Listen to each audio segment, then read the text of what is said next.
Hello friends, butterfly cake എങ്ങനെ ചെയ്യാമെന്ന് നമുക്കിന്ന് നോക്കാം. ഏറ്റവും ആദ്യം നമ്മൾ മനസ്സിലാക്കേണ്ടത് ബട്ടർഫ്ലൈ കേക്ക് എന്നല്ല, ഏതൊരു ട്രിക്ക് നമ്മൾ ചെയ്യുമ്പോഴും നമുക്ക് ഡോമിനന്റ് ആയ സൈഡ് റൈറ്റ് ആണോ ലെഫ്റ്റ് ആണോ എന്നത് നോക്കേണ്ടതുണ്ട്. റൈറ്റ് ഹാൻഡ് ഡോമിനന്റ് ആയ വ്യക്തിക്ക് മൊമെന്റം റൈറ്റ് സൈഡിൽ നിന്നും, ലെഫ്റ്റ് ഹാൻഡ് ഡോമിനന്റ് ആയ വ്യക്തിക്ക് ലെഫ്റ്റ് സൈഡിൽ നിന്നും ലഭിക്കുന്നതായിരിക്കും.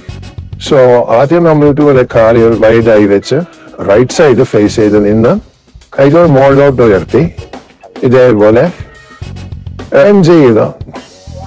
ഇതുപോലെ റൈറ്റ് സൈഡിൽ നിന്ന് ലെഫ്റ്റ് സൈഡിലോട്ട് ടേൺ ചെയ്യുന്ന സമയത്ത് കാലിന്റെ പൊസിഷനും മാറ്റേണ്ടതുണ്ട്. എങ്ങോട്ടാണോ ഫേസ് ചെയ്യുന്നത് അതിനനുസരിച്ച് കാലിന്റെ പൊസിഷനും ശ്രദ്ധിക്കാം. ഇതുപോലെ ചെയ്തത് ബട്ടർഫ്ലൈ കിക്ക് ചെയ്യാൻ നിങ്ങളെ ഹെൽപ്പ് ചെയ്യുന്നതായിരിക്കും. ഇനി അടുത്തതായി നമുക്ക് ഇതേ കാര്യം തന്നെ കാല് കുറച്ച് അകത്തി വെച്ച് ചെയ്യാം. ഇതുപോലെ ടേൺ ചെയ്യുന്നതിനനുസരിച്ച് കാലിന്റെ പൊസിഷനും മാറ്റുക.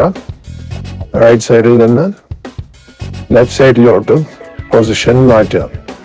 ഇനി നമ്മൾ ചെസ്റ്റ് ഗ്രൗണ്ടിന് പാരലായി ഇതേപോലെ ടേൺ ചെയ്ത് ഫസ്റ്റ് റൈറ്റ് ലെഗ് കിക്ക് ചെയ്യുന്നു, ലെഫ്റ്റ് ലെഗ് കിക്ക് ചെയ്യുന്നു.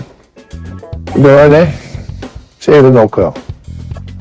ഇതുപോലെ ചെയ്യുന്നത് നിങ്ങൾക്ക് ബട്ടർഫ്ലൈ കിക്ക് ചെയ്യാനുള്ള കോൺഫിഡൻസ് തരുന്നതായിരിക്കും. ഇനി ഒന്ന് ബട്ടർഫ്ലൈ കിക്ക് അറ്റംപ്റ്റ് ചെയ്ത് നോക്കാം.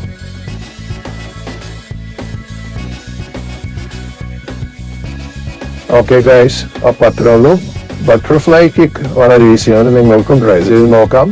മറ്റൊരു വീഡിയോയുമായി വീണ്ടും കാണാം.